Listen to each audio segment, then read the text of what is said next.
નમસ્કાર. આજની સ્ટોરી. મારું નામ આરોહી છે. હું વિધવા છું. અમારા ગામના લોકોએ મારા પર વિશ્વાસ મૂકીને મને સરપંચ તરીકે પસંદ કરી હતી. આ જવાબદારી મારા માટે માત્ર એક હોદ્દો નહોતો, પરંતુ સમગ્ર ગામનો અને વિકાસનું એક વચન હતું. દરરોજ લોકોની સમસ્યાઓ સાંભળવી, તેના ઉકેલ માટે મહેનત કરવી અને ગામને આગળ વધારવાનો પ્રયત્ન કરવો એ જ મારા જીવનનો મુખ્ય હેતુ હતો. એક દિવસ ગામમાં પાણીની અછત વિશે ચર્ચા કરવા ગ્રામસભા બોલાવવામાં આવી. ઘણા લોકો પોતાના મત આપી રહ્યા હતા. એ સમયે એક યુવાન ઊભો થયો. તેનું નામ વિવેક હતું. તે એક સામાન્ય ખેડૂત હતો. તેણે ખૂબ જ શાંતિથી પાણી બચાવવાની અને વરસાદી પાણીના સંગ્રહની એવી યોજના રજૂ કરી કે બધા જ લોકો ધ્યાનથી સાંભળવા લાગ્યા. મને તેની વાતોમાં સમજદારી અને ગામ પ્રત્યેનો સાચો પ્રેમ દેખાયો. મેં નક્કી કર્યું કે તેની સાથે મળીને આ યોજના પર કામ કરવું જોઈએ. આગામી દિવસોમાં હું અને વિવેક ગામના ખેતરમાં ગયા, તળાવોની મુલાકાત લીધી અને ખેડૂતો સાથે ચર્ચા કરી. આ દરમિયાન મેં જોયું કે વિવેક ખૂબ જ મહેનતુ, ઈમાનદાર અને વિનમ્ર સ્વભાવનો હતો. તે ક્યારેય પોતાના માટે કંઈ માંગતો નહોતો. તેને માત્ર પોતાની ગામની ચિંતા હતી. એક દિવસ બપોરે અમે ખેતરમાં કામ જોઈ રહ્યા હતા. ભારે ગરમી હતી. વિવેકે ઝાડની છાયામાં બેસીને કહ્યું, આરોહીબેન, હોદ્દો મોટો હોવો જરૂરી નથી. જો માણસનું મન મોટું હોય તો તે ગામનું ભલું જરૂરી થઈ શકે. તેના આ શબ્દોએ મારા દિલને સ્પર્શી લીધું. મેં પહેલીવાર અનુભવ્યું કે માણસની ઓળખ તેના હોદ્દાથી નહીં, પરંતુ તેના વિચારો અને કર્મોથી થાય છે. સમય પસાર થતો ગયો. ગામમાં વરસાદી પાણીના સંગ્રહનું કામ શરૂ થયું. આખું ગામ સાથે મળીને મહેનત કરતું હતું. હું અને વિવેક પણ રોજ ખભે ખભા મિલાવીને કામ કરતા હતા. ધીમે ધીમે અમારી વચ્ચે મિત્રતા ગાઢ બનતી ગઈ. એક સાંજે કામ પૂરું થયા પછી અમે તળાવના કિનારે બેઠા હતા. સૂર્યાસ્તનો સુંદર નજારો સામે હતો.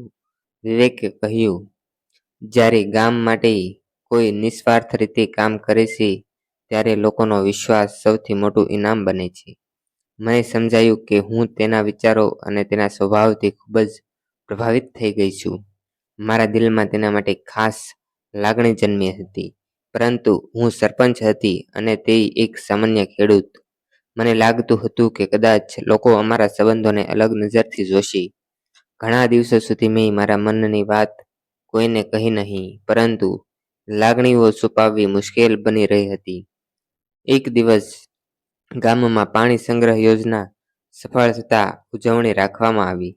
આખું ગામ ખુશ હતું. કાર્યક્રમ પૂરો થયા પછી મેં વિવેકને થોડો સમય વાત કરવા કહ્યું. અમે ગામના જૂના વડના ઝાડ નીચે બેઠા. થોડા સમયના મૌન પછી મેં ધીમા અવાજે કહ્યું, વિવેક, આજે હું સરપંચ તરીકે નહીં, પરંતુ એક સામાન્ય યુવતી તરીકે તારી સામે ઊભી છું. તારી મહેનત, ઈમાનદારી અને ગામ પ્રત્યેનો પ્રેમ મને ખૂબ ગમે છે. હું તને દિલથી પ્રેમ કરું છું. વિવેક થોડા ક્ષણ મૌન રહ્યો. પછી તેના ચહેરા પર હળવું સ્મિત આવ્યું. તેણે કહ્યું, આરોહી, હું પણ ઘણા સમયથી તને દિલથી પસંદ કરું છું.